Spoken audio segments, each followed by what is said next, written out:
Hello and welcome to episode 192 of the Arena Regulars podcast. I'm Zach, And I'm Jeff. and we're your source for drunken Magic the Gathering arena content. That's right. Just a couple of regular guys drinking some irregular beers, talking about Magic the Gathering, in particular, the online client MTG Arena. That's right. We got some new cards to talk about because there's a new set coming out in Woo! June. So that's pretty exciting. Huge announcement this last weekend. So we're gonna get into that. But first, each week we bring a beer, we drink it, we rate it on a scale from bronze to mythic, just like the tiers in Arena. So with that, Jeff, what's on tap? Alrighty. A few weeks ago now, maybe months, a friend of mine had a birthday party. He works at a brewery in Hamilton, and we did a dollar store draft in the back of the brewery. It's my favorite brewery in Hamilton. It's been on the show before, Mm-hmm. but it's Fairweather. And when I was there, I noticed they had some new stuff that I hadn't tried. So I thought, perfect, I'll buy everything I see that I don't recognize, and we'll do that on the show. So, first one is a new IPA from Fairweather called Splitting Hairs, which is a tropical IPA. It is 6.1%, and I'm curious to see how this is because their flagship IPA is one I like a lot. Mm-hmm. Mm-hmm. Did you look at the hops that are on it, Jeff? Yeah, that's why I'm Okay. interested. I'm interested Interesting. because, okay, if I don't like this one, then it's just confirmed that I hate El Dorado. Yeah. So, We've talked if about this. Fairweather can't make me like El Dorado, then Yeah. there's no saving it. It just seems like every time we have a beer that has El Dorado hops in it, Jeff just hates it and he knows Yeah. immediately. So, Yeah. like, if you're watching on YouTube, look at his face when he takes his first sip because you will know whether he likes this or not. I wish they didn't put the hops on the front of the can and like I wish I didn't know it had El Dorado, because then I'd uh, my wouldn't be, bias would be like, but we'll yeah, see. we will see. But really exciting stuff. Jeff, let's crack this open. Let's get this beer in our bellies. I guess we're figuring out which bias is stronger, the everything Fairweather makes is good bias or Mhm. the Elder everything with El Dorado is bad I'm going to bias. say that everything with fair weather is just good, but Okay, we'll I like see. the optimism. Yeah, that's me. That's us, right? Most of the time. Anyway, we have some magic news. Like I said before, there's a big announcement this last weekend. A bunch of cards were spoiled for the new Final Fantasy Magic the Gathering crossover set. The reason it was so early, normally we do this about like a week or and a half before or I guess I don't have the exact timeline up, but like a couple weeks before pre-release. We're a bit earlier this time around, but that's because PAX East was this weekend, so there was a big convention. A lot of things were happening, and they had a huge announcement. A bunch of cards got spoiled. A bunch of news was happening. It was very exciting. So we're going to be talking about all those cards and all that stuff tonight. It's great. Very excited. Looking forward to it. Yes, it's gonna be super sweet. But also, this weekend on Arena, there is a Tarkir Dragonstorm Arena Open. It's the 17th and 18th of May.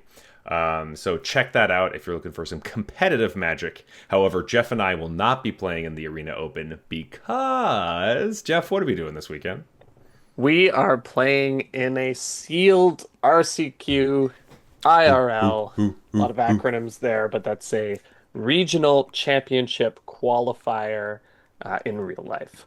Yes. And we're going to go play some paper sealed. And if we win, we get to qualify for a regional qualifier. I think it's just, anyways, it's just like, No, oh, sorry, regional regional championship, of championship. course. Yeah. Yeah, yeah, yeah. This is the qualifier for the regional championship. It's exciting. My brain was like Pro Tour qualifier because that's what it used to be called. I'm like, it's not Yes. called that anymore. So I was like, is it regional qualifier?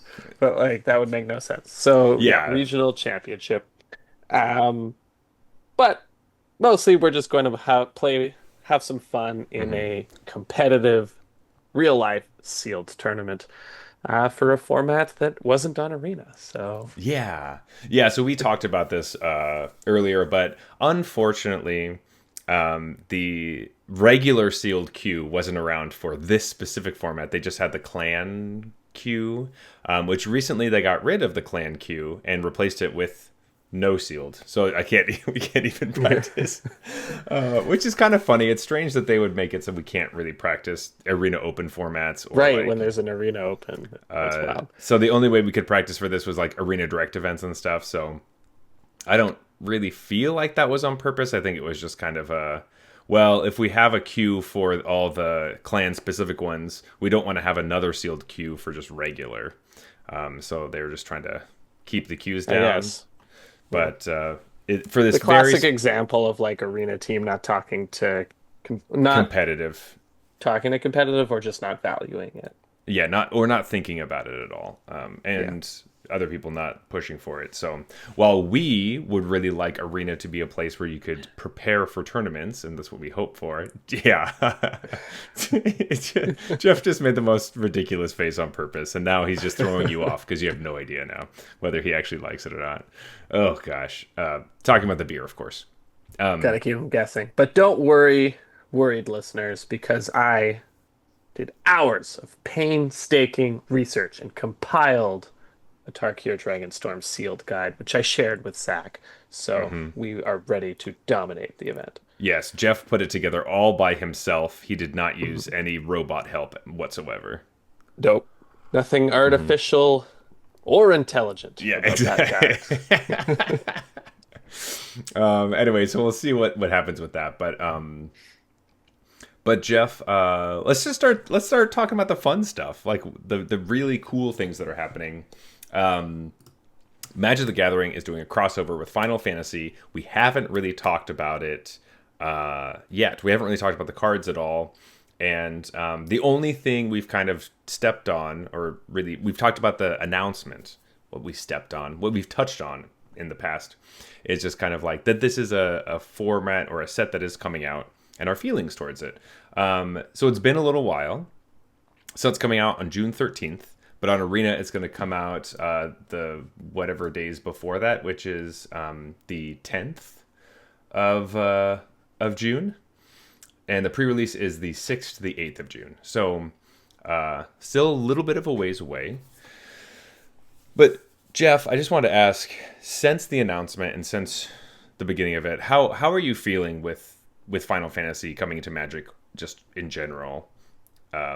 Just, what are your, taking stock of what your feelings are at this moment as opposed to before? Yeah, so I think helpful thing to understand here is like Final Fantasy context. How much background in Final Fantasy do we have? And for me, it basically tracks with what game systems did I have at what times kind of thing. Yeah. So I had an old Super Nintendo, and that's sort of what I learned to like video games on. Moved to an N64, and then the next thing after that I got was like a PlayStation 2. So there was just Got you. N64 is most of the chunk. There was Super Nintendo that I even played when I had the N64. I think Super Nintendo is like my favorite system. It was super cool. I loved my Super Nintendo. Yeah, and so that's probably like if I have to go all time on it, it's Super Nintendo. PS2 is maybe like second because I just had that at an older age where I got into cooler games, I think. A lot Cooler of it. games than Super Nintendo games? Well, I'm okay, just no, kidding. I'm but just like, kidding. I'm kidding. But different. The graphics all changed, and it feels yeah, more yeah. adult. Yeah. It was, yeah, a little. Actually, I was playing like Mortal Kombat on the Super Nintendo, so it definitely is not a lack of adult games. But Yeah. yeah, so I played like Final Fantasy 2, which was on the Super Nintendo and was Mm. awesome. And then I played Final Fantasy 10, which was on the PlayStation 2. And I also really enjoyed, but they're very different. But everything in the middle, didn't play it. So like the most famous one I think is 7, I think so too. and the And top rated one I think is 6. Like when Final Fantasy nerds talk about the best one, it's 6. When non-Final Fantasy nerds talk about the best one, it's 7. And I haven't played either of those. But I liked 10. It was pretty good, and I see some stuff around the main characters from 10. Um, so that's kind of neat. So I think what I like my Final Fantasy experience is like not very much, but enough to appreciate.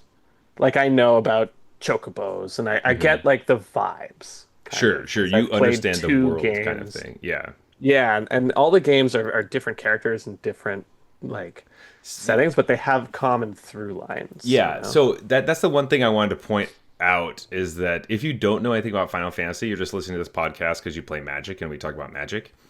The Final Fantasy franchise, they don't like bleed into each other as far as I'm considered. Like Final Fantasy X is like kind of piggybacking on what you said. I had a PS2 as well and played a little bit of Final Fantasy X, but really didn't get into it really deep and didn't fully understand it, and definitely didn't get close to beating it. I really just kind of started it.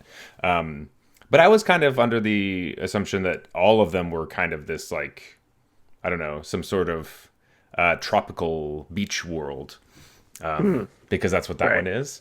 And no, definitely not. Because I recently have been playing Final Fantasy VII, the remake, which technically isn't part of the Magic set, the remake version, because there's some things that they added to the remake, Oh, okay.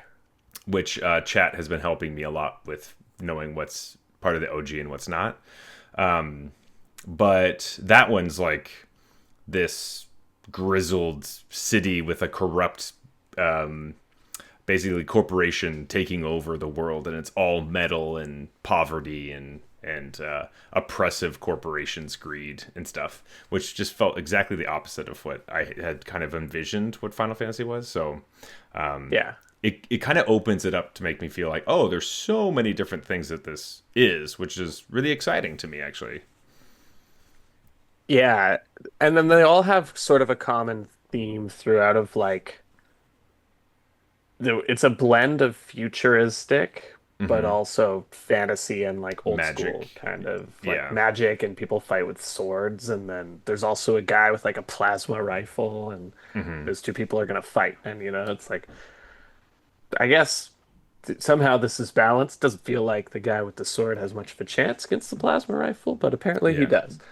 because of Um, magic and different things. There's also like I think Final Fantasy VIII has like a gun blade or something, and like stuff like that, which reminded me of Kingdom that yeah, Hearts yeah. because I really liked Right. Kingdom Hearts, which Oh, the is Keyblade. the Keyblade has you can Yeah. shoot out of the Keyblade. So anyway, Kingdom Hearts was fantastic I games. I loved that. And so, Yeah. if you ever liked Kingdom Hearts and are thinking about maybe Final Fantasy something, the remake of Final Fantasy VII, the combat feels like Kingdom Hearts a lot. But anyway, But so yeah, it's not that it feels that's just what it kind of feels like. It's yeah, fantasy with there's some like steampunk kind of futuristic it's stuff true. there as well. And Hmm. then just a lot of characters, right? There's a Because lot of it's a characters. huge franchise with Hmm. I don't even know, 15 games or something. Yeah, Um, 16 games. Yeah, 16, it's wow. yeah. And So 10 kind of had two. There was a 10-2 as well. yeah, there's like yeah X-2, which is Yeah. also not represented in the Magic set that we are Oh, good, because I looking didn't play into. that one. I Yeah, just yeah. played X. So it's yeah, just all the base 16 games. Those will be represented in the actual set that we're talking about and that we're looking at. As far as your feelings about it, what were your feelings when we first were announced that this was happening, and what your feelings are now? Right. Back to the original question. I think it's hard to remember exactly how I felt originally. Originally, I was like bummed that this was the new normal of like Hmm. to me this was the start of the new like we don't get magic sets anymore. We get Hmm. Universes Beyond sets. I never had a problem with it being Final Fantasy in particular, though, Okay. because like I had some experience with it. I didn't dislike the franchise for any particular reason. It kind of made sense that it made sense that it would make a good Magic set Yeah. kind of thing. So I had strong feelings about the announcements that Universes Beyond is going to be standard, legal, and a 50% big of part of yeah, things moving forward, not necessarily to Final Fantasy itself. yeah. All right. Okay. That's actually probably a good way of explaining it, because I had felt very similarly where I was like pretty upset, and I did not necessarily have any connections with Final Fantasy at all. And it did feel like, oh, this is just the first one in the slew of what's to come of Right. things that I don't understand. I do want to be like fully transparent with everybody on the podcast. Like, I have changed my outlook on this set. I know I've complained about it in the past, but I changed my outlook enough that I wanted to, instead of think of this as like, oh, this is the death of magic, more of in a space of like, wow, look at all these other cool things that I haven't like let myself experience because I've been so focused on magic all the time that I like haven't played Final Fantasy, or a bunch of times I just don't play video games because I'm like, well, I'm playing Magic, so I'm not going to do anything else. And so I've been letting myself have the opportunity to try out new things. And so with that, I started playing Final Fantasy VII, the remake, which has been a lot of fun. And through that, I applied to be an MTG ambassador for the set, and I was accepted. So I am. So my outlook has completely shifted for this whole thing. And also in just the space that like I I'm so much happier with it now than I was previously. And I know I've bitched on the podcast a little bit about it. So I just wanted to be fully transparent that this isn't just flip flopping. It was an actual like conscious effort to change my feelings about this to have something positive come out of it. And it has been going pretty well. And I'm actually really excited now. So I feel really good about that. That's the reason I'm sharing it, is because I felt like I was really sad about something, and I was able to put my mind to it, to how to fix it and how to make me feel better, and I did that. And so it is possible to do Yeah. that if you're feeling the same way out there. Yeah, that's awesome. And I think like, the latter part of the question is how I feel about it now, which you answered there. When I look at this, it does kind of just look like a magic set. Yeah. There are a few telltale signs that like, it's doing the whole Dungeons and Dragons thing where it Hmm. has different keywords for like every character. And there's a ton of legendary creatures that have been A spoiled lot. so far. Yes. And those are kind of the giveaways that like something's happening here. But if Hmm. you just kind of scroll through and look, it looks like a magic set, man. It So really does. Like, and a lot of the mechanics are things, I don't know, a lot of the cards just look like they're going to be a lot of fun. That's the other thing where I'm just like, damn. I just I don't know. It reminded me that, yeah, I like magic sets, and these right. look like a blast, and Which I is think something we were saying originally is like it's hmm possible that we're not going to care that much when the set actually comes around hmm because it's still going to be a magic set. And they are doing the like, the perfect fit is like Dungeons, Dragons, and Lord of the Rings. And then Final Fantasy is a little more of a stretch because yeah, there's a little bit of a silly vibe to Final Fantasy as well. Like there's the humor is very particular, and you that's see that true. come through in some of these cards. But it's But like still very reasonable for a Magic set, and I they've been mean, pushing the silliness in Magic a little bit exactly, as well. exactly. Magic is trying to be sillier. It's trying to be open to just like cutesy fun stuff. I think they really enjoy Magic in general. I think looks at the Final Fantasy franchise and the way that they're able to balance all the different things of like the drama of the set, but also kind of like the action of it, as well as like the cutesiness. And And then there's something for everyone, right? yeah. Which is why Final Fantasy has been so successful. Is because if Hmm. you like steampunk, if you like fantasy, if you like silliness, if you like, romance, it's all in Yeah. there, man. It's So it is all in there. Good stuff. Even though I will say the romance that I experienced in Final Fantasy VII felt I was like, whoa, okay, I'm married. Stop looking at me like that. Like, it's very like POV where they're just looking right at you, and you're like, nope, I am uninterested. Please it's step like away in the from me. red light district or something. You're like, Just whoa. like, no, no, thank you, no, thank you. I'm walking away. Well, sweet. Let's talk cards, because we got a lot of new cards this weekend. There were some spoiled a while ago that we didn't really talk much about. I don't think we kind of hinted at a couple of them, but we didn't actually like break down what they were doing at all. And To be fair, there isn't anything crazy groundbreaking that's happening here. I mean, there's one crazy groundbreaking thing, but it's like a riff off of something that we've already done in the past.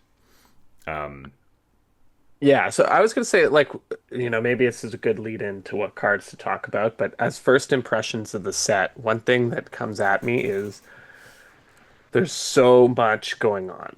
mhm. So it feels like we've talked about this in the past, how they in for their strategy. This is a pivotal set for their strategy to pivot more towards Universes Beyond. Mhm. This set kind of had better do well It has to do well. because Yeah. they've kind of like pinned things on that. So they're gonna throw everything they have at us in this set. So we predicted that this would be a very high power level set and Hmm. high complexity set likely as well. And I think we're seeing that in the sense like they've decided now's the time to really throw saga creatures at us. Now's the Yes. time for adventure lands. It just feels like everything they have had in their back pocket is now like, Like boom, pull it out. get it now. Pew, pew, pew, So the interesting thing is that I don't know how long they've been holding. So the big thing I was talking about before that is a riff on a big mechanic is the saga creatures. They're Mhm. summons from the game, and at first it really felt like, oh, this is just a riff on a thing. But thematically, they feel like they fit so well that I don't even know if they had this in their back pocket. This almost feels like they just kind of came up with it because they're like, how do we represent what a summon is in a battle? Yeah. Which, But like a summon in a battle isn't necessarily Final Fantasy specific. That's like kind of all RPGs oh, okay, have that, all right, where you summon something and it dies after some amount of time. yeah, Well, totally, like it could have been in the I D and knew that. Yeah, it yeah, could have yeah. been in the D&D set, for example, because it's kind of like a D&D thing that has evolved to go into Oh, see, okay, I did all not know RPGs. that. All right, my Yeah. first introduction to things that do that is, I guess, like, I do agree with you that it's the literally like the perfect representation of a summoned creature where it's like a creature that comes in, does some stuff, and it dies after a mhm, set amount of time. yeah, Because that's that's just just like, what they yeah, do. calling this a summon is like a slam dunk. It's such a slam dunk. Jeff, because we're talking about it, do we just want to talk about one of the cards? Yes, good idea. We And should pick one. perhaps the biggest, baddest one, the coolest one, the mythic Got one, to. the Yeah. colorless one. It is Summon Bahamut, which is a 9 mana, colorless, 9/9 enchantment creature, Saga Dragon at Mythic with flying, and it has 4 chapters. Most of the summons have three. Some of them are different, but a lot of them have three, which is obviously very normal for sagas. Yeah. The first 2 chapters say destroy up to one target non land permanent. The third chapter is draw 2 cards. And the fourth chapter is Mega Flare. It says this creature deals damage equal to the total mana value of other permanents you control to each opponent. Yeah. That's nuts. Um, so the interesting thing, I mean, like this one is big bad. It comes down. It's 9 mana. It better blow stuff up, and it blows stuff up, and then you get to attack at least twice with it, if without shenanigans, right? Which the funny thing about these summons is that. I mean, okay. Now that that we're talking about this one, the beer's hitting me, and it's kind of reminding me that maybe we should have done a little bit more less complicated one. But for the most part, the summons do kind of come down and get to attack like once, and then they just die. I think that's the idea. They attack once, they can block a few times, but Hmm. they get one chance to attack, which I thought was really neat. Hmm. This one obviously gets 2 chances. This one also is like, The if you, just in best, case you haven't won yet, win the yeah, game win now. the game at the end. Like This thing I think is like the new reanimator target for uh, all time. yeah, just like it's colorless. You bring, I don't know, you just get to blow stuff up. It's like super meteor golem. It's like really cool. Maybe Atraxa is better actually because you get the like the payback immediately. This is like if this comes in and then they kill it, it That's was true. a You blew up 2 for one 1, thing. Yeah, whereas Atraxa was like a 5 for 1 or that's whatever. true. Uh, That's probably true. But I don't know. Once Atraxa rotates, this one is going to start looking really this is a hell of a reanimator target for sure. like it's so cool. Yeah. But you're right. Generally, they'll have 3 chapters, which Hmm. means you can only attack once because it'll have Summoning Sickness the first time and it'll die on the third one at the Hmm. beginning of your main phase. So um, So you get the one attack in the middle. you get There, one. Yeah. there are ways to get around some of those things, and there will be cards that let you access it early, or there are cards that let you reanimate it or do different things. So there Right. Sometimes are, it's a good thing that you yeah, sacrifice it, right? So yeah, things like that, or there's ways to manipulate stuff in these cards, which is pretty exciting. But the biggest thing for the set is that I think summons look super cool, and they do a pretty good job of making sure that we get them. Uh, yeah, let's see. I could Yes. see it. I could see it being either one, man. I could see them being like, "Hey, summons are a big part of Final Fantasy. We need to design summons," or "Hey, we have this slam dunk like flavor and gameplay design, Hmm. and it fits with the Final Fantasy set. Let's wait to do it then." I I don't know. Either one could be it possible. is hard to know which came first, but yes, this feels just it just feels so perfect for this. This looks like it's going to be cool to play with. It's the flavor's a win. I don't know. This looks like one of those just slam dunk card designs. Yeah, absolutely. Really, really like the summons. I did want to actually bring up something before we move off of the summons because I'm realizing that there is a slight variation that we also have. Clive Ifrit's Dominant, 4 red red for a 5/5 legendary creature, human noble warrior. When he enters, you may discard your hand, then draw cards equal to your devotion to red. You can pay 4 red red and exile to transform him. He transforms as Ifrit, Warden of Inferno, which is a legendary enchantment creature saga demon. It's a 9/9.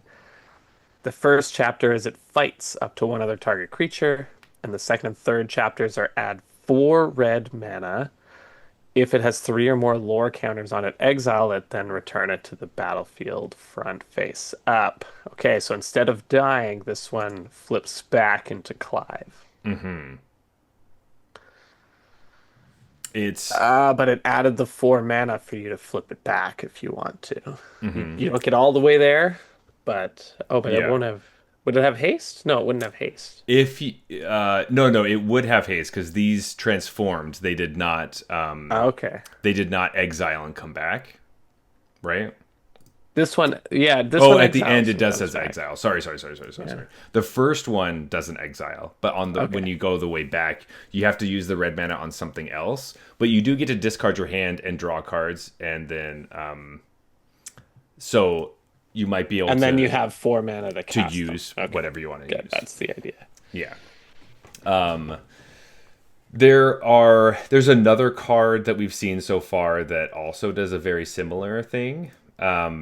So there are like these flip creatures that turn into like these summon saga creatures that then flip That's what I back at mean, the right? They end. have these like summon, like they're throwing everything at us right now. They have flip, essentially the flip planeswalkers Hmm. old design where you flip them and then they flip into a saga creature. Yeah.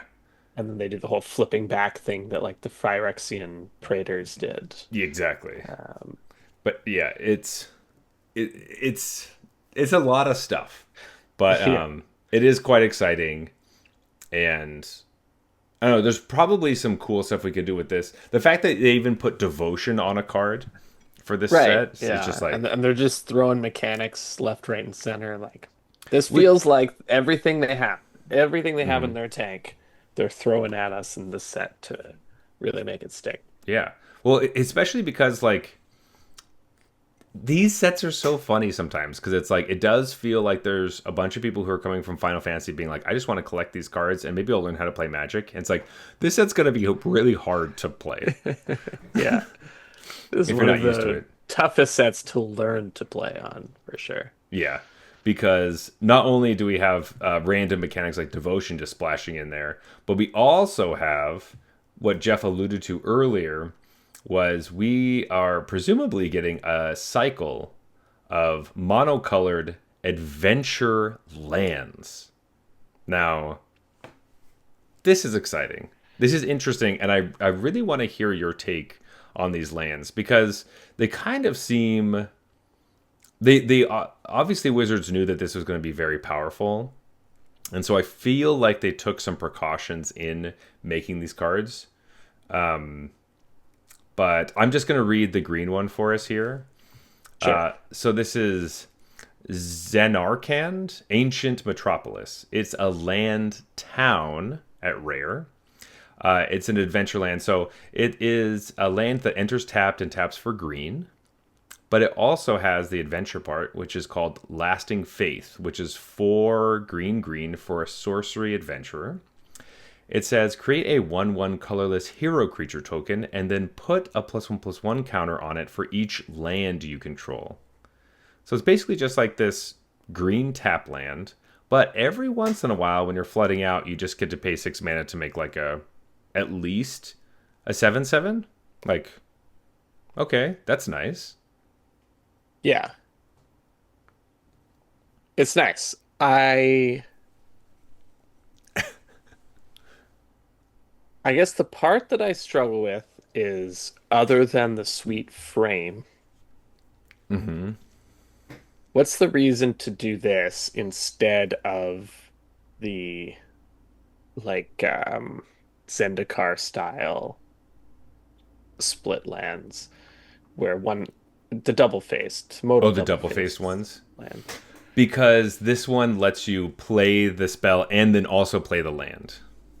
Yeah, but the spell and that would be way too strong if the spell was cheap. So the spells always have Mm-hmm. to be crazy expensive. So like the playing the tap land after you already have the mana for 6 lands Mm-hmm. doesn't feel like a meaningful difference play pattern wise. Instead of the flip So ones. it's like what's cool about adventure? Like to me, this is kind of even when you described it, you said if you flood out, you could play the expensive part. If you need it early, you play the tap land, which is Mm-hmm. exactly what the modal double-faced This lands is the were. best of both worlds. you get to do Sort both. of. Sort of. If you play the land, you don't get to cast the spell. So it's like, Yeah, but you can still pick. It does the same thing as the flip ones, where it's if you play it as a land and then you bounce the land for some reason, you get to play the spell version. It still has that mode, right? But now I it know, has. but like, If you play the spell part, you also get the land. I know, but like, how important is that? I guess I don't I know. don't know. It seems like a fancier version of the modal double-faced split hairs, which don't get me wrong, I loved those. Yeah. So I think the difference to me is they were allowed to print cheap spells on those ones Hmm. because you only get one. Yeah. This they're like not allowed to print a cheap spell because that would be really good. Maybe they Hmm. have one, I don't know. But like the ones I've seen are very expensive spells Hmm. And because interesting. I just wanted to hear what you thought about it. Um, because like the green one is like a creature, which is nice. But like yeah. the white one costs 5 mana and returns artifacts or enchantments to your hand, which, in a world of saga creatures, could be something. But the blue one, like, traumatizes them. And it's like, Maybe I'll need to start playing with them and really feel the difference. But to me, this feels like, from a design perspective, kind of just a worse version of modal double-faced cards. I will say the one thing is that, and this really just pertains to the green one necessarily, but like, there is a light, like, there are chocobo tokens that care about landfall. So having a land enter late could matter in some situations for something. But So, that's like for example, the one you read is weird because the ordering forces you to not. when I think, okay, interesting, they have a split card that makes a creature that cares about how many lands you control, and it's a land itself. But the order you must play those in actually forces it not to count this land. You know what I mean? Like, oh, you could play this land and that buffs the creature it makes. Like, no, it doesn't work like that. No, So if it it's made a true. landfall creature, then I would see your point where it's like, that's cool. If it Sure. makes a landfall creature and then And next then you turn play a gives you land. the landfall drop Or okay, and you're also saying that if it made a creature that said its power is toughness is equal equal to to the the number number of of lands you lands, then control. it okay. So you're just saying that like they're not attached to the lands enough. Like I can see that for sure. They If do there was a seem re if there was a reason that I was excited to play the land after casting my 6 or 7 mana sorcery, that would justify these more for me. sure. But they almost explicitly didn't do that here. Like Yeah. they got real close and then was like, nope, it Nope. doesn't work the way your brain might think it does. Like these are +1/+1 counters at time of casting. Yeah. You're like, well, that is weird because That's now, true. It also kind of like brings adventure back right after we had Omen, so I'm gonna get so confused about my cards. yeah, this one's a bit of a like. I feel like they just had this. They were like, let's do it, and then they didn't want it to be super strong. I might be wrong, but they didn't. These don't seem great, so they didn't want it to be super strong. So they kind of like made the spells expensive. I will say that it is pretty interesting because like they are monocolored lands after we just got a cycle of monocolored lands that only enter untapped unless there's land types.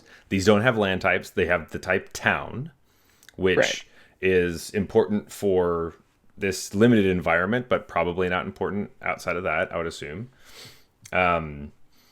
And so it just kind of gives you more kind of questions in your mana base of like, do you actually want to have any of these, or are you playing the deck that will play this card, or I think it's I think they are looking for a world where they're, they sorry, what I'm trying to say is they are trying to figure out how to make lands that aren't always just, oh well, these are just great and you just use these because you need these for your mana base.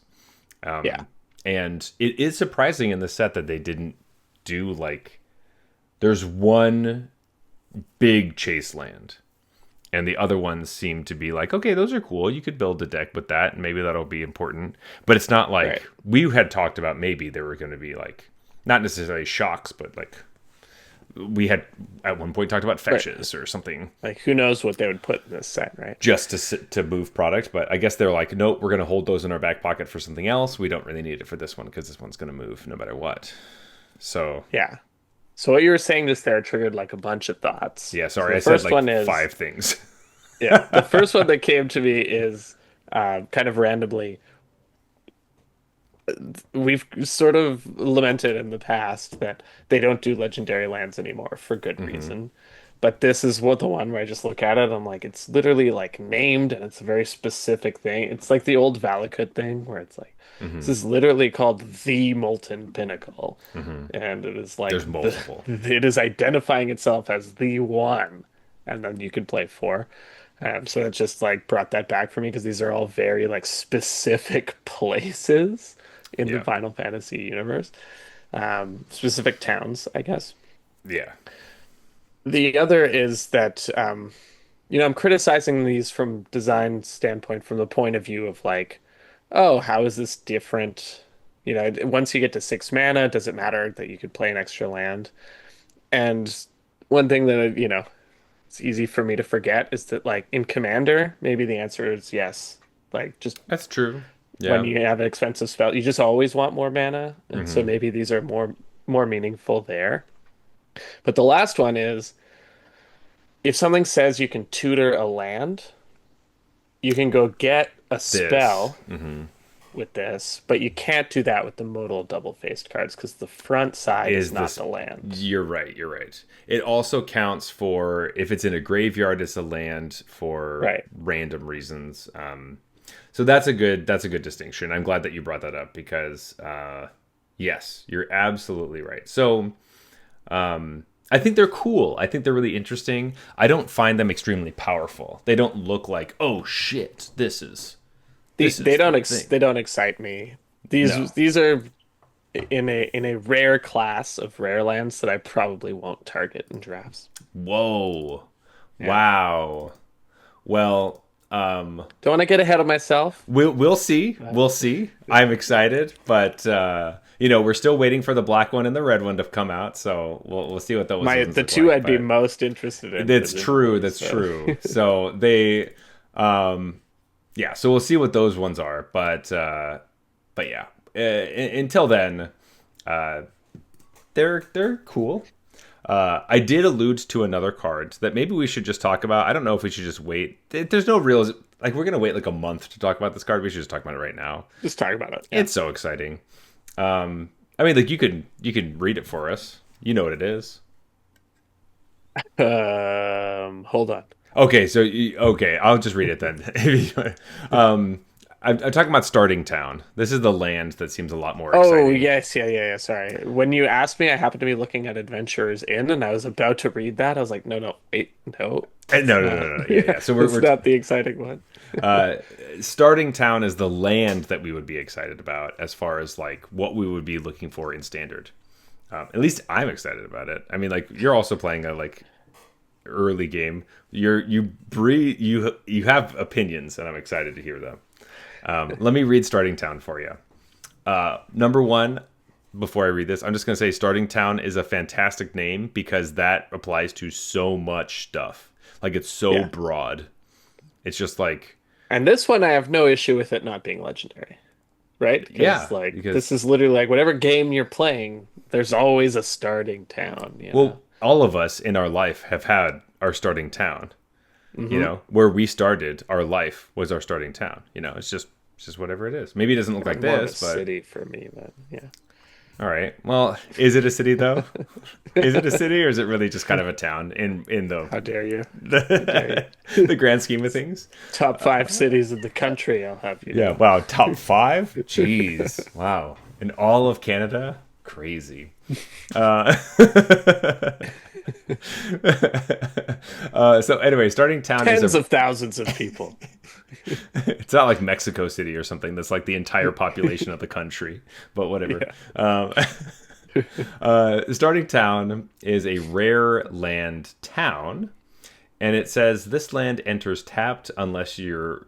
Sorry, God, the beer tonight. I don't know what. I didn't even drink that many before we started the show. Okay. This land enters tapped unless it's your first, second, or third turn of the game.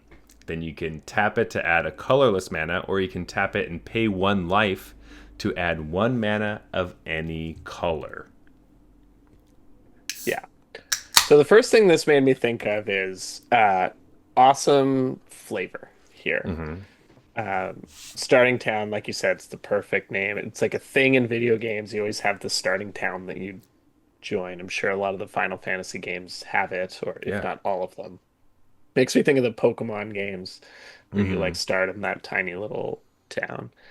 Um, the thing that I immediately thought though is like they seeded this in alchemy. They had this sort of alchemy test card Hmm. that it was essentially this. I think Basically. in alchemy you had to like choose when it came down what color it was, or I forget Yeah, exactly, but in alchemy it was basically like if you're the starting player, it's tapped, but if you're the not starting player, it's untapped. That was basically what it was. yeah, but I can't remember if it was like choose a You color. choose a color, yeah, yeah. This is blue if you chose Hmm. blue kind of thing. Um, but they saw that that play pattern works. I think I remember when we saw that card, it was like this Hmm. could be a paper card. And also I like it. Yeah. And so it's not that surprising to see it come down the line. They ratcheted up the power level a little bit Hmm. to make it be 3 turns and also City of Brass instead of choosing right away. And then also you don't have to pay the life because Yeah. big problem with City of Brass is even if you don't need the color, Hmm. the You have to. variation colors it's offering you, you still have to pay a life.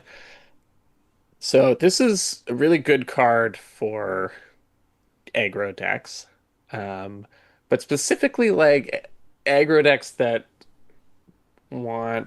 have tough mana constraints. So Hmm. the thing I've always complained about one drops of different colors. This goes a long way towards Hmm. solving that. Um, that being said, this isn't totally my type of card. I'm not a City of Brass guy. I'm not a Mana Confluence guy. I kind of Love the hate I those love mana cards. confluence. Yeah. Yeah, I should be using Mana Confluence because it's the more recent version of City of Hmm. Brass. But this is better than Mana Confluence, I think. Yes, Like I in the agree. decks that want Mana Confluence, you're usually not that worried about it coming down on turn 4. Four, that's not your issue. It's that at a certain point you're like, if I just tap this to for colorless, I am going to just take four Right. damage and you might just die. And The when you're issue doing is mirror you have the matches and double stuff, Mana yeah, Confluence hands. yeah, that's pretty brutal. You'll still run into that in this situation. You know, you could have the double starting town hand, But you're but paying one life a turn instead of two, maybe on a lot of those that's true. casts. Unless Uh, you're doing the double one drop, then oh, maybe you're it's right. fine. You're right. Yeah, that's very true. But no, this card is very exciting to me.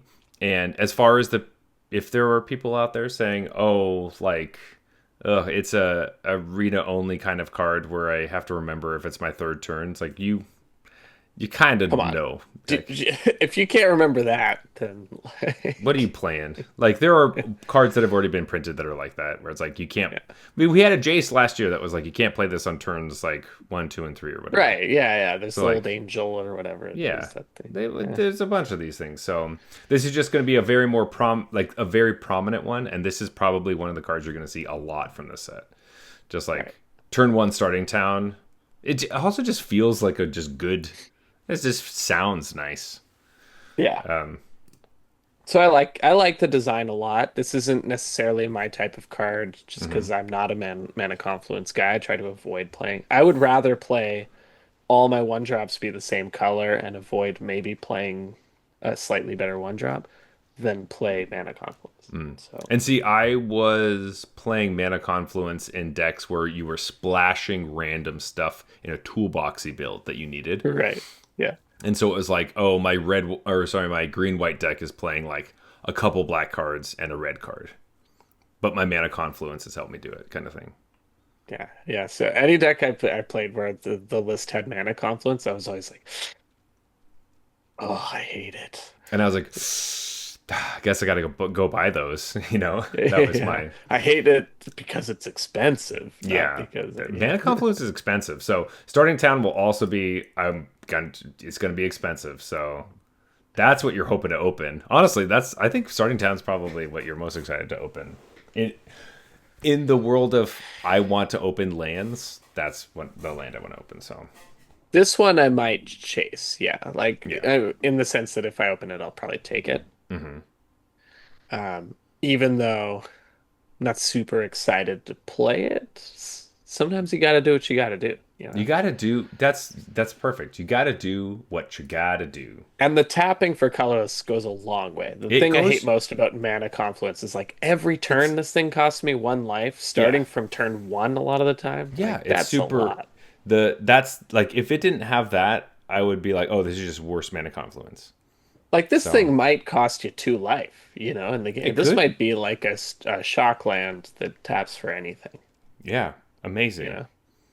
It's I really like it. Yeah. Uh I so might be undervaluing that first tap ability in terms of the reason I really hate Mana Confluence is because it's like 4 to 5 life. yeah. This could be like two to Two. three, 2 to 3, yeah. which I think is a lot more in the realm of like, whoa, yeah, I'd pay 2 life for a Starting at land that taps for like any color. start if you start at 15 or 16, that's bad news, especially in our format right now, but I like know, right? Imagine like that's the yeah. thing the lens I'm seeing this through in current standard too, where it's like, man, you don't want to give them anything. Anything. Yeah. And you're looking at all your pain lands, you're like, "Can I get these out of my deck?" Yeah, how do I cut these? Hmm. So yeah, I guess this is a combo of like I don't like Mana Confluence and I don't like, a Darkar Waste style land. And this is like a blend Hmm. and but the blend might make it worth it. Yeah. But of course, every time I play this on turn 4, I'm gonna curse the world and be super pissed. So, um, whatever. You do what you got to do. You're gonna lose Um, games to this card, but you're gonna win games too. So exactly. Well, because you had this instead of something else. huh. That sounds like every Magic card I've ever heard of before. Exactly. Yeah. Like your bomb reanimation Except target. Dubious Challenge, which you only win because of and never lose. No. What happens with your 4 dubious challenge hand? You're like, what do I do with this? Dominate. Oh, but 3 lands. You just reveal to your opponent and they concede. Yeah. They're like, it can't possibly be that many dubious challenges. You draw your hand. It's just 7 dubious challenges. You're like, haha, I win. I have Exodia. And they're like, well, I guess they beat me. Isn't there an MTG Remy video about that? Mamba number five. He just like Mm, plays five black Mambas or yeah. whatever. They're like, yeah, he's disqualified. Yeah. Yeah, I think that's right. Anyway, Jeff, let's talk about some more cards. And when I say cards, I mean let's talk about another mechanic that we're getting that is an old mechanic that has been transformed into a new mechanic. Okay, there's a lot of that going on, so let's be more specific. All right, so we're talking about job select specifically. Okay. I have Black Mage's Rod here. How do you feel about Black Mage's Rod? Ooh, I feel like that's exactly the type of card that has the words that I just said on it. So let's go Awesome. for it. So Black Mage's Rod is one in a black for an equipment. It has Job Select. When it enters, create a 1/1 colorless hero creature token, then attach this to it. Equipped creature has +1/+0. Whenever you cast a non-creature spell, this creature deals 1 damage to each opponent and is a wizard in addition to its other types. Yeah, so we've seen this before Hmm. sort of a couple of times, right? There's Living Weapon, and then Hmm. there's For Mirrodin. for Mirrodin, which has the best name so far. And then there's Job Select, and it just affects like what underlying token Hmm. you get. And that changes how aggressive or like, conservative you have to be with the card itself. So this is like a 2/1 that whenever you cast it on creature spell, it deals 1 damage to each opponent. Yeah, it's It's a fine, common. I guess. It has equipped It, 3 for later. yeah. Um, The cool thing about these cards is that what you will, I mean, they're most important for draft because I don't think that a lot of these are really seeded for constructed. There might be one or two as we look at right. them. It might be But like some random mythic with job select that's yeah, really pushed. but the classic thing is that you have to look at these like they're creatures. Like this is your 2 drop black creature. It just doesn't say creature on it. Yeah, And and it sticks around for some additional value. yeah, Is if it how I dies, was valuing these with the four Mirrodin stuff. exactly. The cool thing about the Black Mage's Rod actually is that it does bring up an interesting point is that the text, whenever you cast a non-creature spell, this creature deals 1 damage to each opponent, is very relevant in the set because there are 0/1 Black Wizard tokens that have the same text on it. So Hmm. the fact that it turns that thing, like this is a rod that gives that ability to other things, and wizards in general kind of have that vibe, means it just means that black has this cool thing where it is doing a lot of pinging off of non-creature spells, which is traditionally like a blue-red archetype. And I'm Right. excited that it's this black space of like there's these black cards that are making these little wizards that are just pinging their opponents for all these like it's cool, also cool because when you play multiple black mages rods, they trigger each other even though you're playing creatures. Yeah, that's what I was gonna say is like this triggers that as well, Hmm. which gives a new vibe to the living weapon thing. Like originally the living weapon thing was like artifact infecty kind of thing, and then for Yeah. Mirrodin it was very aggro. It was like Hmm. this is an equipment We're that staples equipment. itself to a creature, so it lets you get this kind of pushed creature that sticks around later, and Hmm. it's all about attacking. And this is more like, oh, we can be more interesting with this. We can really explore the fact that it's a creature for curve purposes, but Hmm. not a creature technically. And so, like, when I cast this, it triggers the non-creature spell thing. Yeah. So it's giving, they all have different flavors of very similar mechanics, but this will play very differently than For Mirrodin, I think. I agree. I think it's going to play a lot differently. There's also an interesting thing that's going on where there is a like non-creature spells with mana value 4 or greater is important for certain cards. Mm. Not saying that this card is obviously one of those because it's not, but remembering which cards are important where it's like, oh, this is a non-creature spell that makes a creature, but it triggers all those other ones. There are like other job select cards that fall in that category where it's like, man, I'm really happy that my creature card is an artifact that makes a token because it triggers all my other stuff. Right. It seems like that's what they're exploring this time is like, hey, let's look at this mechanic from instead of from the lens of like creature that sticks around, Yeah. let's look at it from the lens of like creature that's not technically a creature in other like Zones. zones. Yeah. Yeah. Specifically the stack. So pretty. Or even It's your library or something, you know, it oh might exactly. be If you have go to, get an equipment or something and you yeah, get to go that's get a true. creature. And it also makes it so that like if you trade off or something and something lets you equip for free or whatever, Yeah. that's pretty exciting. Which, So which is all there in the For Mirrodin. Like it's the same mhm, mechanic. It's just they're focusing on different aspects of it here. agree for sure. So I am excited for this. I think it will be obviously extremely important in draft.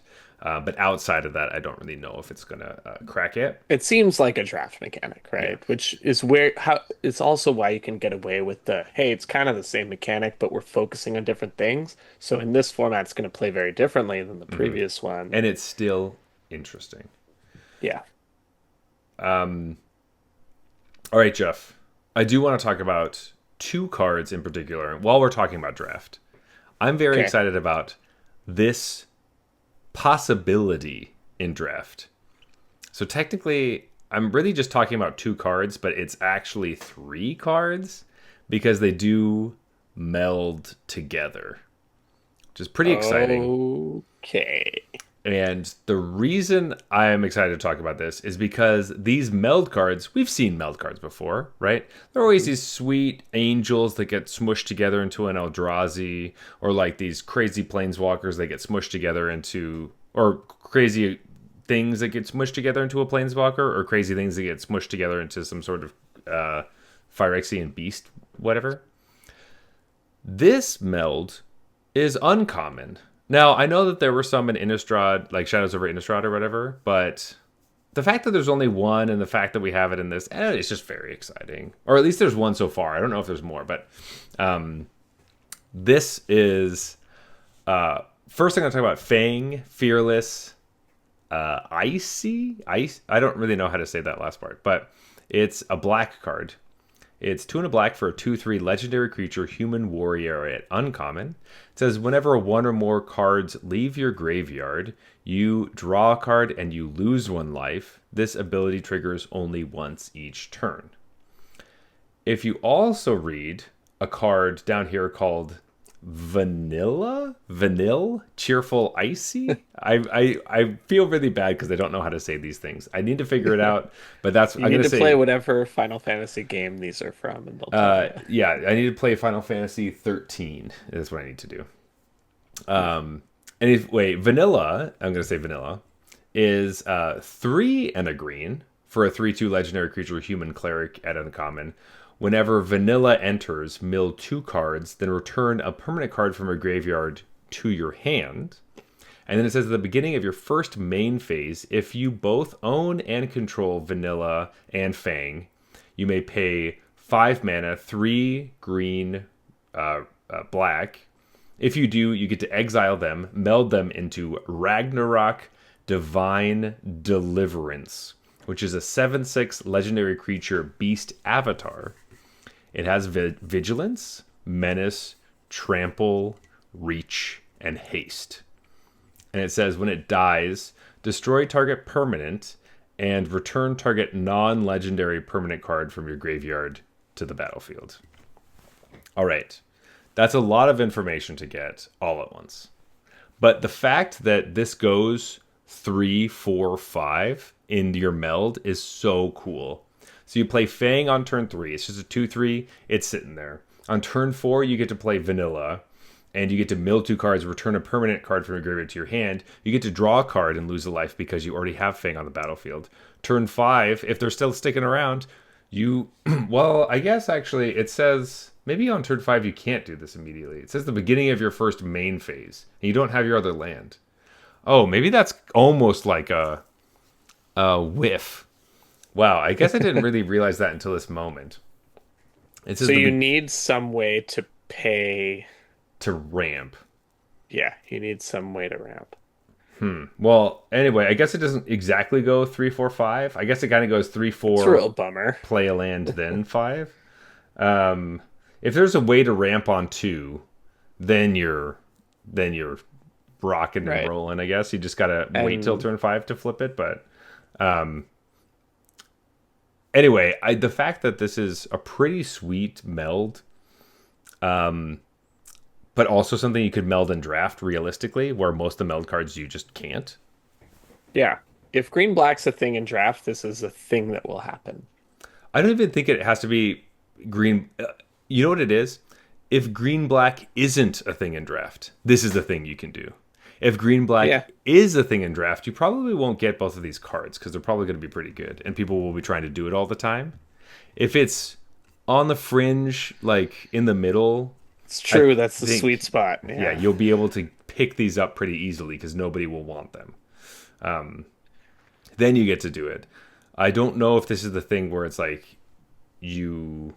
I don't know if it's going to be like this. If this is the best thing, then you're doing this. I think it'll be more like sick. I have like the middle of the road deck, and I got to do the thing.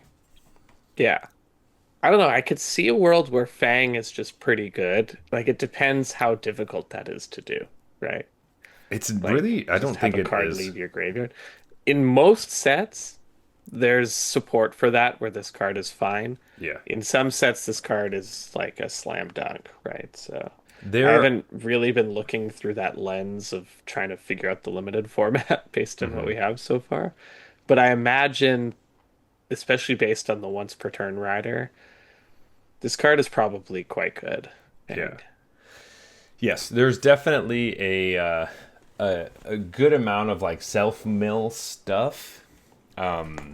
So I think it's gonna be. there's got to be I ways think to Fang is gonna make be use pretty of that, good. right? I don't know if vanilla 4 mana for a 3/2 that does that. I don't know if that's as good. There's often one that's like solid, and then the other Hmm. one you only kind of want to play if you have the good one. Yeah, And so that's the vibe I'm getting from this.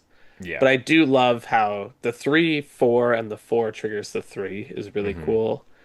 But you're right, technically it doesn't roll right into the 5 without outside help. Dang, I feel so frustrated that I didn't realize that until the moment that we're talking about on the podcast. But Yeah. whatever, that happens. Hey, if you Um, didn't notice it while you were talking, you had me going. So I was like, yeah, yeah, that's cool. I mean, that might be a little fast, I guess. Like it's like you have one turn to kill one of these things, or you're effed, I guess is Yeah, what but they were that's a thinking. lot of what normal limited is like, where it's like, oh, they have the cards. Well, I needed to kill one of their creatures before they played this pump thing, or I needed to, that happens often enough. I was gonna say not an uncommon, but that's not true. There are No. uncommons that you need to kill immediately or you lose. Yeah, there were like sometimes there's just like play patterns of like commons that, yeah, if you have a bunch of them together, you have to kill one of them. Like if you can't kill one of them, then or at least You have deserve to lose. yeah. But you don't immediately die. There are cards that you do immediately die. So, um, like it's a cool meld flip thing, which is nice. Um, but I don't know. I definitely think it's cool. Whether I'm gonna try it a bunch in draft, I don't know. But I do think it's cool. I'm gonna try it at least once. Yeah. One Confident thing enough. that I forgot to mention before when we were talking about this, and for all of those out there who are not so Final Fantasy savvy, if you are interested in figuring out what game each card is from, it does say at the bottom of the card for you. It's by the collector number and by the artist. So if you Yeah, I have picked it, that up when you looked right at it and you're like, I need to play FF13. I'm like, has to be on here somewhere. it's got There's to no be. way. It's got to be There's no here. way How he did he just know? knows that. Yeah. Yeah. So if you're looking at anything, you're like, wow, wow, where's this from? That'd be so cool. I want to play the game that has this character. Well, just look at that. It's a nice touch. It's very helpful Yeah. for me because I'm like a little lost with some of these characters. I'm like, who are you? And then you're like, oh, these guys, oh, these characters were in the same game. Oh, okay, so they're against Right. each other. Okay, that makes sense. You get to piece it together a little bit through Magic cards, which is my favorite way to piece things together, honestly. Yeah, I used to love to just like have flavor text on certain cards and be Uh, like, oh, that's referencing this other That's other card or thing. this It's other so cool. character or whatever. Mhm. Yeah. Uh, so And good. now cards have too much text for flavor text, so you get so little of it We that still get flavor text every once in a while. The flavor text you is get just some. shorter. Yeah, they Yeah. don't do this like it was really cool in Theros where they had the entire like Odyssey kind of thing where if you could put all the vanilla creatures together, you had the full book or whatever. Yeah, yeah. But at the same time, Back it's in the like day, you get like a chapter on each card because it's just a 3/3 for 4. we still get A chapters lot on of flavor cards. They text. just aren't flavor text. It's all just Um, relevant. Yeah. But like I will say it was cool that they did that at that time, but if they continued to do that, I don't know if it would be that fun. And Yeah, for sure. like I don't know. Yeah. That's what I have to say. One or two lines is nice, a flavor text. But when it's So longer there, than that, I don't know. so there are a couple of black cards I want to make sure we talk about Okay, before perfect. uh, I'm great to talk about black cards. getting out of here. So the one we can it's a drive-by. Just want to hear your thoughts Hmm. right now. Dark Confidant in this set. All right, so their Dark Confidant is being reprinted. If you do not know Dark Confidant, the nickname is also Bob, Yeah, and I almost said Bob. That's why I had to like stall, and I was like, I should Smart. use the real you card should name. use it. It's Yeah. yeah. The reason it was called Bob is called Bob Mayer I think it's Bob Marr. Bob Marr. Yeah. Won a Magic Invitational, got his face on a card, and that's why it's called Bob. Anyway, he also designed it. Yeah, I think back in the day it was there was a little more design process. Now it's kind of like they ship you 3 designs and you choose one. You get to try to tweak it and talk to them about it, but And then they reject all your ideas because you'd be too powerful. And then that's usually what happens. But at the time, this was like extremely powerful. yeah, this was an all-star for a long time. Yeah. So In modern even. yeah, and Jund and stuff. Jeff, do you want to just read us Bob real quick for those who don't know Bob? All right, Bob is 1 and a black for a creature human wizard 2/1. At the beginning of your upkeep, reveal the top card of your library and put that card into your hand. You lose life equal to its mana value. It has the wrong flavor text, but I'll allow it. It's famous flavor text, so I don't know if they're explicitly like not doing it, but the original flavor text is greatness at any cost. Oh, right. That Which fits the was cards so well, and it's something people like reference all the time now. And so the flavor text here is fare you well, bringer of light. mhm. Like I don't know, there's some sort of Final Fantasy reference here going on, but the art's fine. I'm mostly curious, like, is this the thing where they bring back the old school powerhouse and it just can't kick it with today's kids? I think that's exactly what's going to happen. Like, I am not super stoked on the Dark Confidant coming back to standard, and I think that I just think it's not going to be good enough. Like we had our Caustic Bronco from last year come onto the scene, play a nice little Bob imitation, but you had to attack and blah blah blah blah. But Right. I don't Because we've know. had variations of Bob that were generally the formula they've been using is like better creatures, Hmm. but slightly harder to get the ability to go off. Like even back to there's an energy version, and Yeah, Energy then there's Bob. the Bronco, and there's been various. We have Darkstar Augur. That's the one we got from Bloomborough, which is a 3 mana version that also could make another Bob. So you have double Bob. Right. Um, I don't know. Like, See, to me, this reads like so old school card, right? Because mhm, like the value of drawing an extra card a turn now is a lot less than it was then.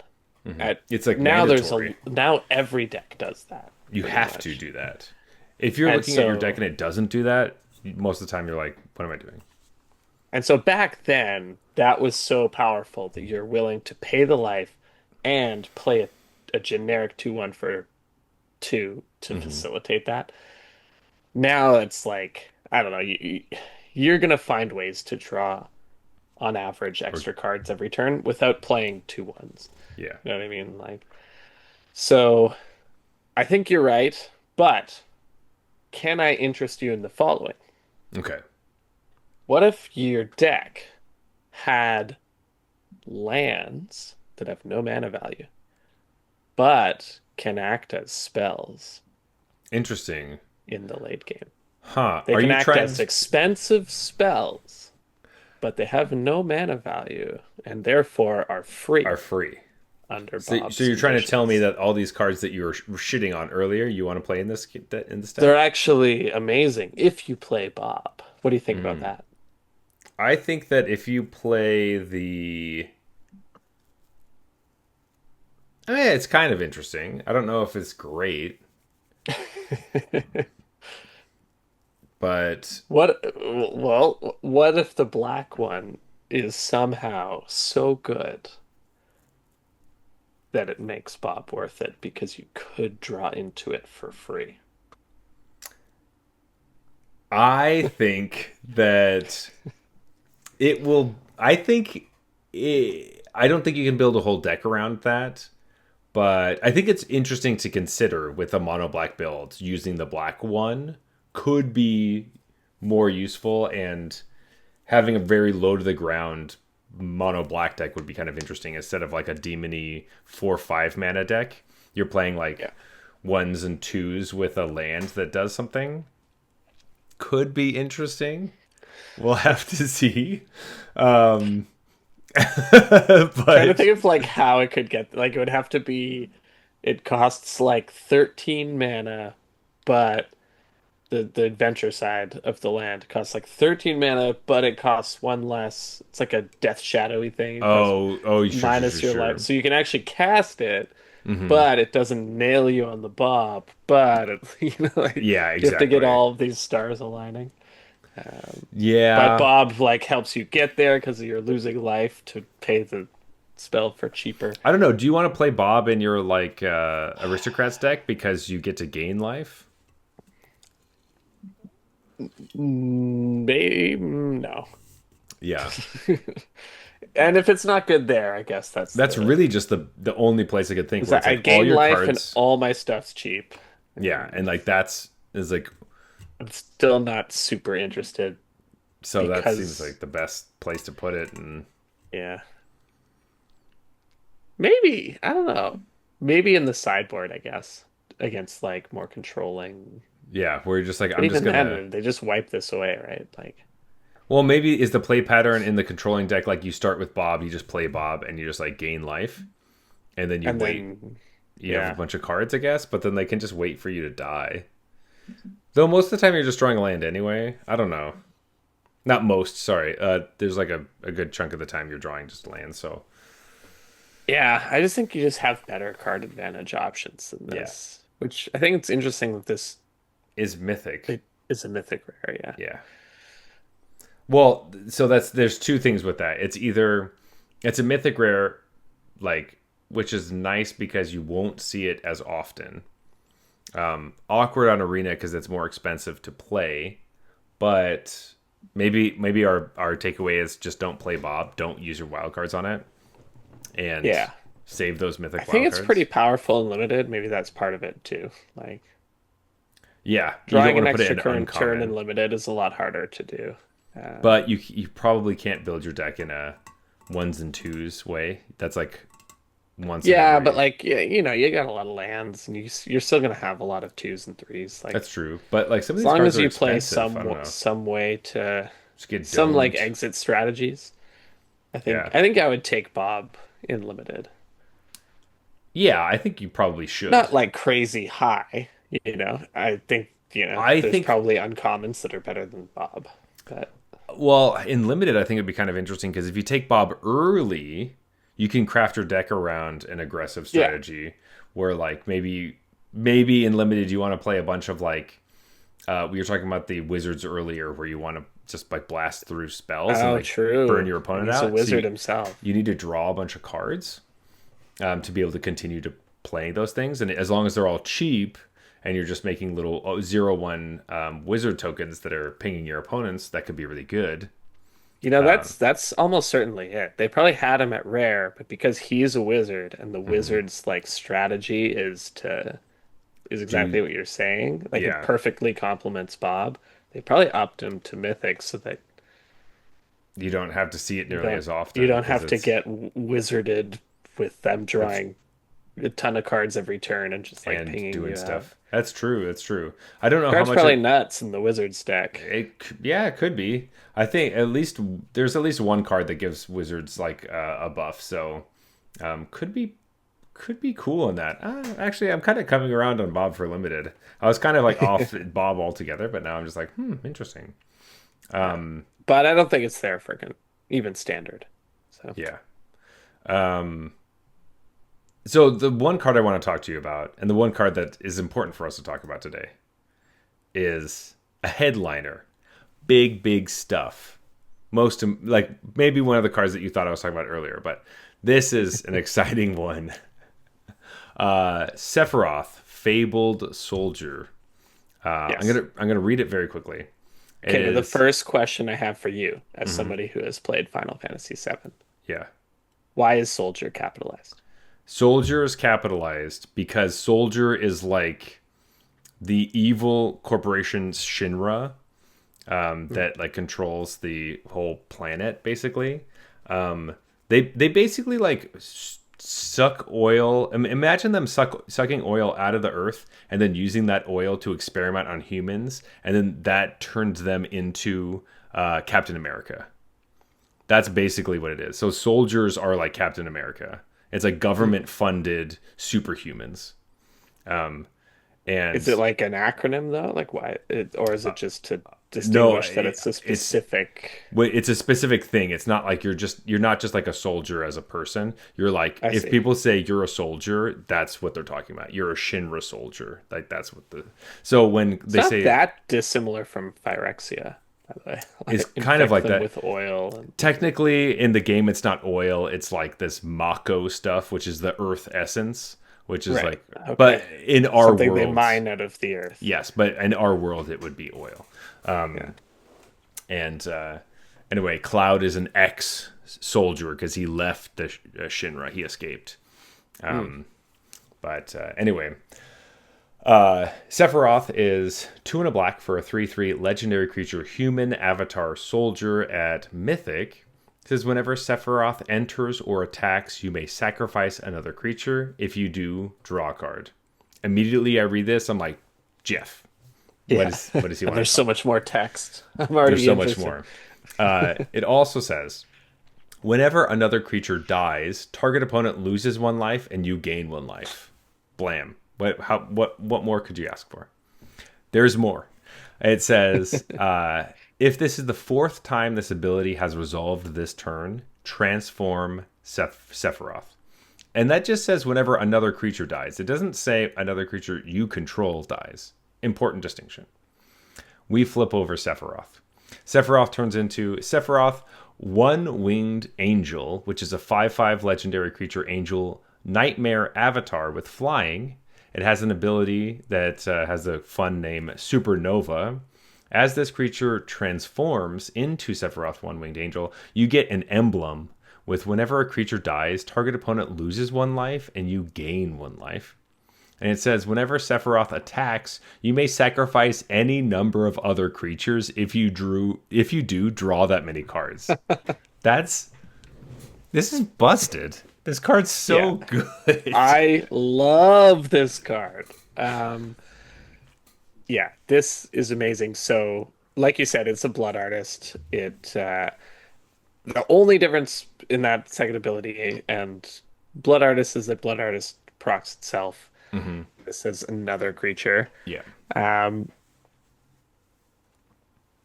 it targets, which matters actually because the deck I play. Hexproofing.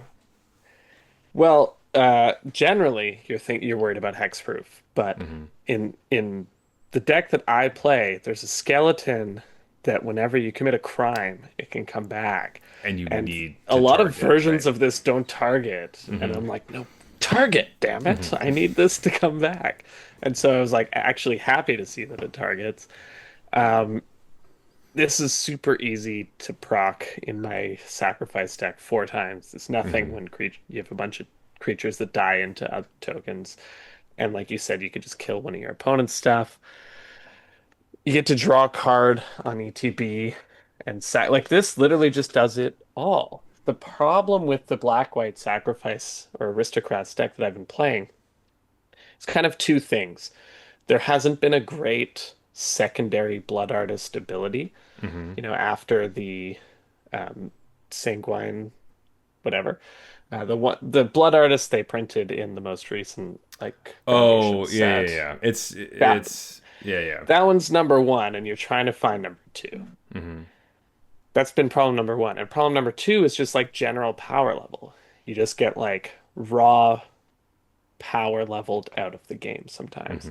And this really goes a long way to both problems because this card is very pushed and is a blood artist and like And draws you cards on and ETB, gets its sacrifices money stuff. on the way in, and like And then just kills them and draws a and million then just cards. yeah, and it really ends the game quickly, which is, part of the problem. The only thing the deck is missing with the addition of this is like a second Bartolome, which is the card that can sack at will. When you have the draws of like random one drop into that into this, it's just gonna feel like you're playing on a different level than your opponents. The problem is always gonna be the games when you don't have the sack at will, and so you have to kind of finagle your way to 4 kills, and it's always gonna like involve your opponent. You're gonna like attack, and they're gonna Block some so like. stuff, and then you play this, and then they didn't know. But the problem is this doesn't say when the fourth creature dies. It says when this ability triggers the fourth time. You're So you right. do You're have right. to play this first. So you get into like weird scenarios where you play this and then you attack and they just don't block. Yeah, But then you're like, hey, 2 free damage. You know what I yeah. mean? Like, But then you're also like, do I just? Are they going to attack me? Do I not attack? And then but they probably won't because they know about this. So then, yeah. So I think this card is super interesting, very powerful, and exactly what I wanted. Like you posted this in our Discord channel, and I was like, "Oh, Zach tagged me and posted something." I was like, "Whoa!" Like, yeah, baby. as soon as I saw this, I was like, Jeff's gonna love this card. The fact that when it flips, if you can ever get it to flip, like they can kill it, but you got an emblem. You got a blood artist The emblem. emblem is key. The blood artist emblem, yeah. And this is trivial to flip if you have the Bartolome. It's a little bit of work. 4 is like the right number because Yeah, my deck can get 3 pretty when this consistently. gives you 1. Like my deck can get the other 2, no problem. If 3 requires kind of like you need to have a repeatable mana-less way to do it. Yeah, So they found the right number with 4. But yeah, the fact that this like even just coming in, draining for 1 and drawing a card on a 3/3 is like like already happy, man. amazing. And if I have another blood artist, it drains for 2, like it just This Sephiroth is like this is it's going to be on the no pass list, but it's going to be on like a pass it because I already crafted 4. You know what I mean? That's what I was about to It's say. like, I'm yeah. like, this thing is getting insta crafted, Yeah, man. it's like it does not even like it's not even going to be I might on have the 4 of list. these before I draft Yeah, anything. exactly. Like it just doesn't matter. Like I it's love this card. it's so great. I'm so And I know happy. nothing about Sephiroth. I don't understand what the transformation that's happening here is. Like, obviously transforms into a one-winged angel. Um, but like I don't get that whole part of the card, which adds a whole new dimension to it for players who played Who played? seven, Yeah. maybe. You can confirm or deny.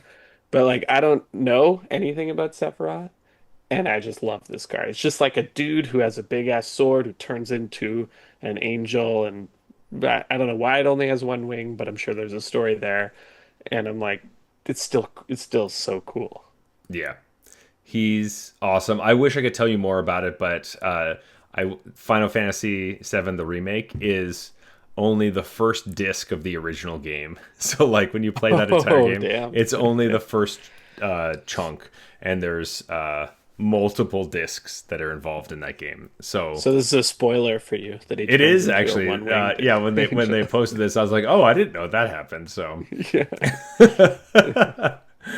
but it is exciting and like whatever, like it's a game from forever ago. There's gonna be spoilers, so Yeah, yeah, I'm not really worried yeah. about it. But There's a statute of limitations on spoilers, I feel yes, like. yeah. Did you guys know that the Titanic sinks at the end? Yeah, Like, yeah. It's like whenever people talk about Game of Thrones, I'm like, spoilers? yeah. It's like, They're like, it's long enough. yeah, yeah. That's what I say when people talk about Psycho. Yeah, it's Hey, like whoa, spoilers, spoilers. That came out in 1961. Don't or whatever. you're around a lot of people that independently bring up Hey, Psycho. stop. I haven't seen it yet. It's on my list. I want to watch it. Don't tell me anything. Whoa, whoa, whoa. Darth Vader is Luke Skywalker's father. Dude, you gotta drop a spoiler tag Hey, before come you drop on. something How like am I that, supposed to man. know that? Well, actually, that's funny. Is that's totally a thing that could be a spoiler now because we're so far away from it that you could watch Star Wars and they're the new movies and you just don't know, Yeah, I right? guess spoilers are like cyclic. It is because like there's certain like I don't know certain movies from whatever like I See Dead People or whatever from Signs. Like Yeah. the end of that movie is like yeah, it's just kind of self-contained. But like it's weird, yeah, specifically with Star Wars that you could be a fan of Star Wars, you just never saw the other ones that were the original ones because they're just so old to you. You're like, no, I Right. watched all the Force Awakens trilogy, I watched all a bunch of these other things, and I don't really know much about Darth Vader because they don't really Yeah. explore Darth Vader, and so you just miss it. I don't know. It's possible. It reminds me of this like Simpsons episode where he's literally coming out of episode 5 and he's like, "Can you believe that Darth Vader is Luke Skywalker's Oh, father?" And it's just like the line's like the around the lines, corner and yeah, they all just like, "What the fuck?" and leave. and leave. It's like, they're at the movie theater ready to like go to the next one. It's like Oh, a flashback to Marge and Homer's date or something, oh, right? sure, And sure, sure, sure. he's just like a big mouth coming out of a friggin' line that's like 2 blocks down the corner, and they all just get so pissed. Oh. Uh, yeah, I feel like what did I watched something recently that did the same thing. They like pulled a oh yeah, never mind. Sorry, I'm not gonna I just remembered something. I'm not gonna spoil anything for anybody who is watching that show that I'm not gonna talk about right now. But there was definitely like a damn, I can't believe they Empire Strikes Back us in that that franchise. Right, But right, right. Yeah, yeah. anyway, all right. One quick card I just wanted to touch on. It's another black card, just to say, hey, this is Yes. here because it was cool and has crazy text on it. It's another summon. It might have been the summon I probably should have talked about at the beginning of the episode, but that's fine. I think it's the one I was gonna choose when we were like, let's choose a summon. It's a little bit I easier went the to other way. comprehend, and I just saw the other one and was so excited by it. But this is Summon Primal Odin, which is 4 black black for a 5/3 enchantment, creature saga knight at rare. It has 3 chapters. The first one is Gungnir, which is destroy target creature and opponent controls. Chapter 2 is Zentetsuken. It says that this creature gains whenever this creature deals combat damage to a player, that player loses the game. Oof. And then chapter 3 is Hall of Sorrow, where you draw 2 cards and each player loses 2 life. Obviously, we're never going to get to the 3rd chapter because you're going to kill your opponent on chapter 2. Every time. I like how chapter 2 is the one that references attacking. Very important. Because we talked about that previously, where chapter 2 is the only turn you get to attack with these creatures. Yes. Yeah, neat. It's 5/3, comes down, kills their blocker. They have 1 turn to supply another blocker and avoid any removal spells you might have. Obviously, like, so the 6 mana, 5/3, they have plenty of Ways time to. They have 1 turn, essentially, to play a but they blocker. would have had time to prepare before this. Like, in the situation where they have just 1 blocker and you're in top deck mode, this is nuts. Yeah. But I like how if you don't get there, they find a blocker, some sort of stupid chump or whatever. You get your 2 cards, and yeah, it's neat. I don't know if this is standard playable, but I think the design is really cool. Yeah. I don't think it's standard playable either. And like in draft, I'm going to think of this as like I get to 6 mana, kill a thing, attack once, trade with something, or don't attack. And if they have a bunch of stupid shit that I don't want to trade with, and just draw cards. But Yeah, and I feel like the keywords here are something that's lost on me because it's yes. like transitions from non-English to English. To English, Hall of Sorrow. I mean, maybe that's the sad part is that you're not speaking Japanese anymore, I guess. Yeah, but the first one doesn't look Japanese either. It looks So German. it looks this looks like 3 different languages. I don't know why. I don't know So why either. this feels like the type of thing that if you were a Final Fantasy fan and you know what this reference is, Yeah. it's probably like pretty cute or you like it. But to me, it's just like, eh, like, it doesn't matter. Like, It doesn't. there's I just like reading it because it's there. But yeah, but yeah, the thing is that like I now feel like instead of being like that could just be off the card, I kind of feel like can someone tell me what that is? right. I want somebody to tell me. Yeah. Yeah, and that's a cool thing about Universes Beyond, which is like they can make you do that where it's like, I don't get this. Did somebody get this? Yeah. Because it has been kind of cool. I've been posting some stuff on like TikTok and whatever and there I've had a few like Final Fantasy people being like, "Hey, I don't play Magic, but I'm going to pre-releases. What's some tips? Because like I love I want to collect one of every card from the set, and that's a lot of people's goal of these Final Fantasy players. So I think that's just like it's a nice little marriage, a little merging, Yeah. and Don't like worry, they'll get hooked. they'll get hooked.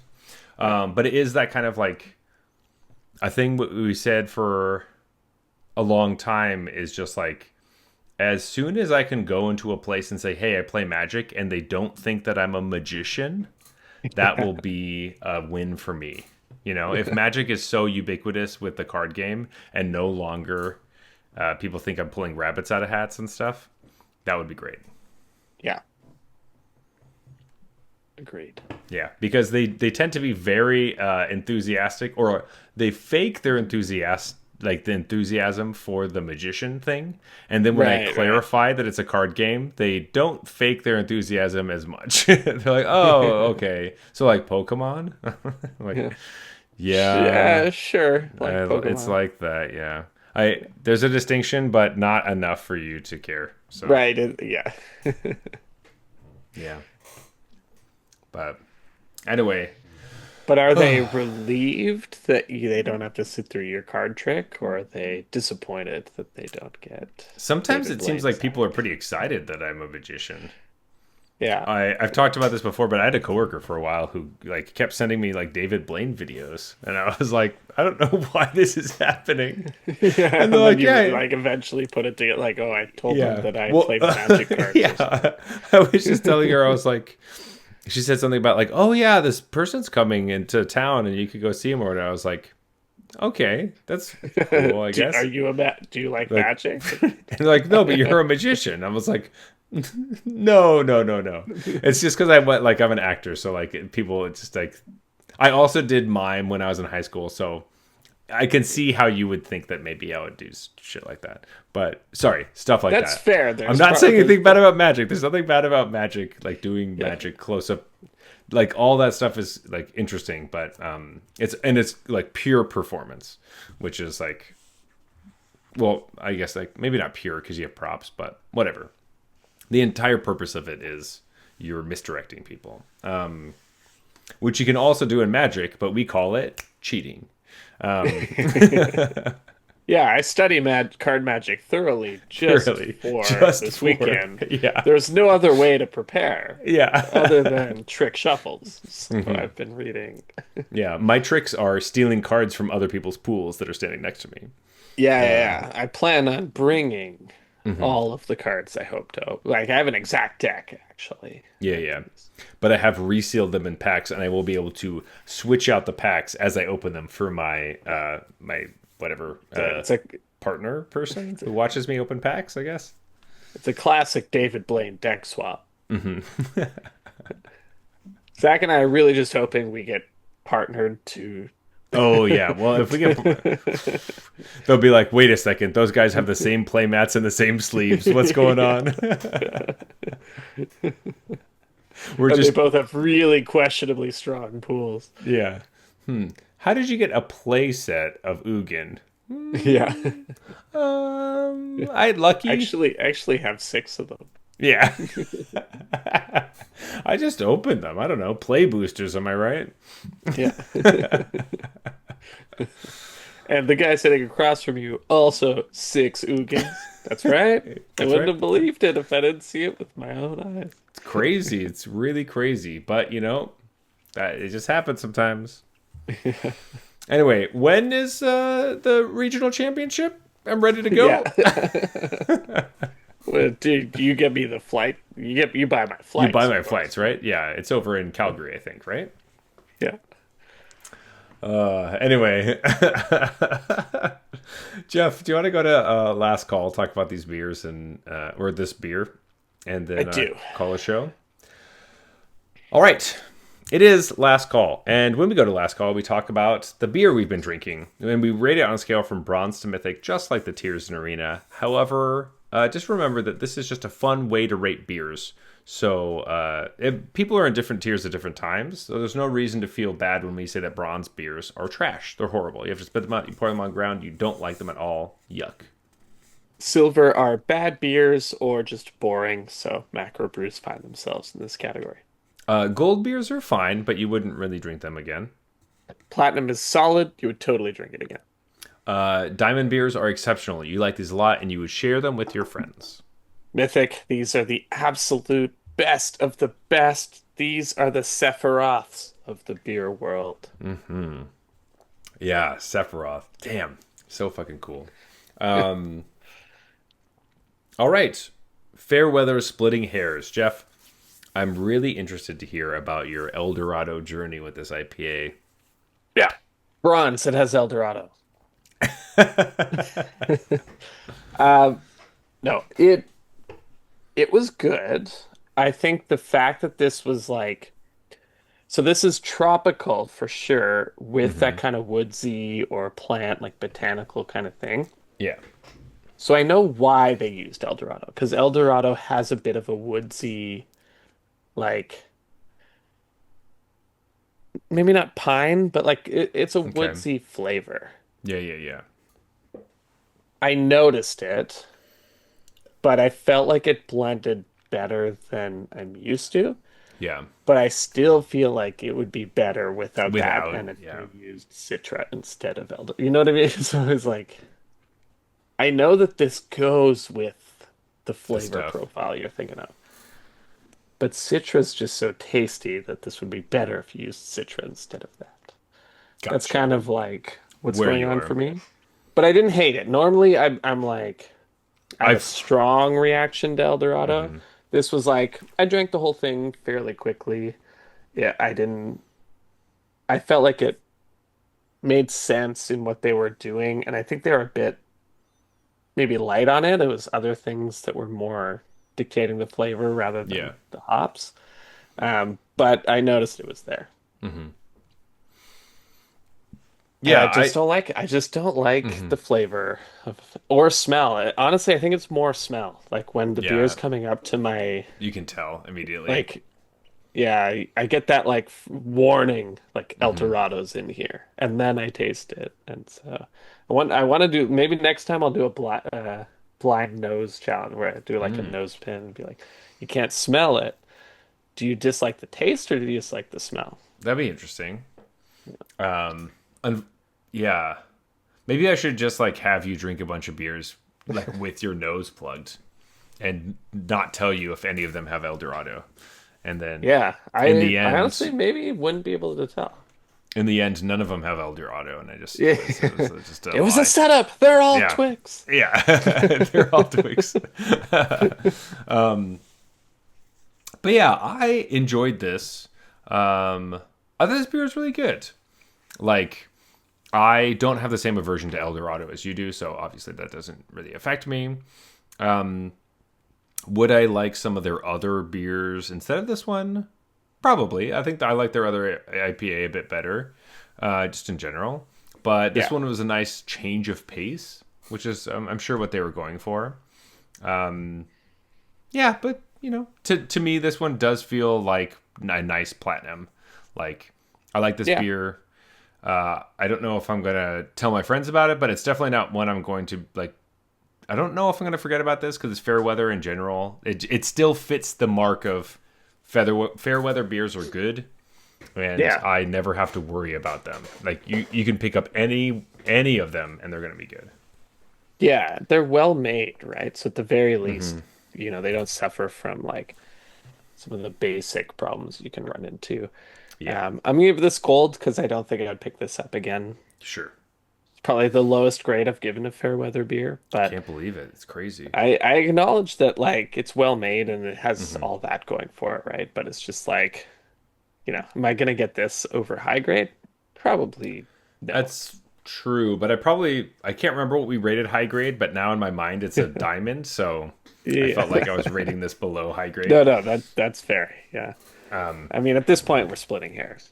Yeah, I think so. I was waiting for you to make that joke. I was debating whether I should make it or not, but I thought you would probably make it. Anyway, Yeah, I was trying to combine it with high grade at some point, but then I was like, no, let's just do that. well, you did a great job. That was I'm not fantastic. struggling. Thank you.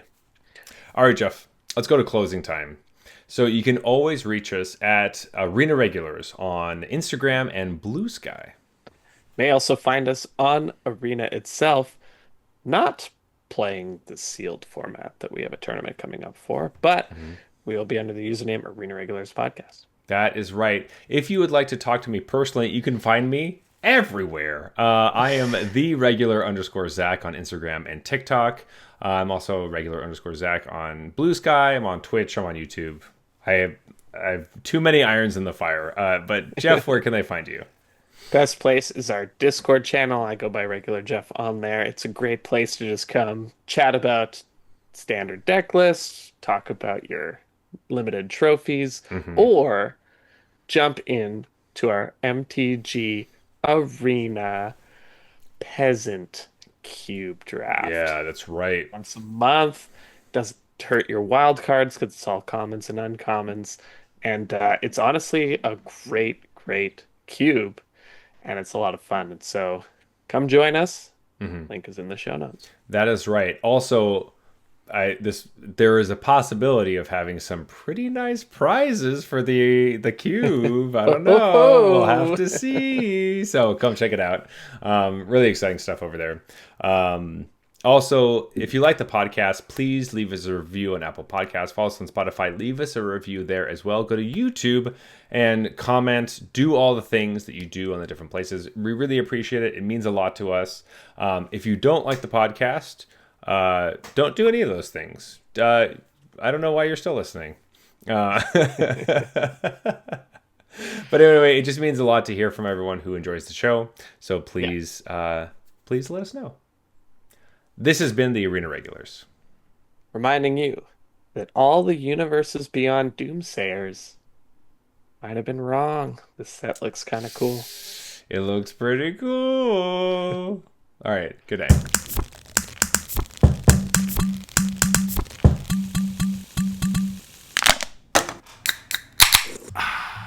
All right, that's fine.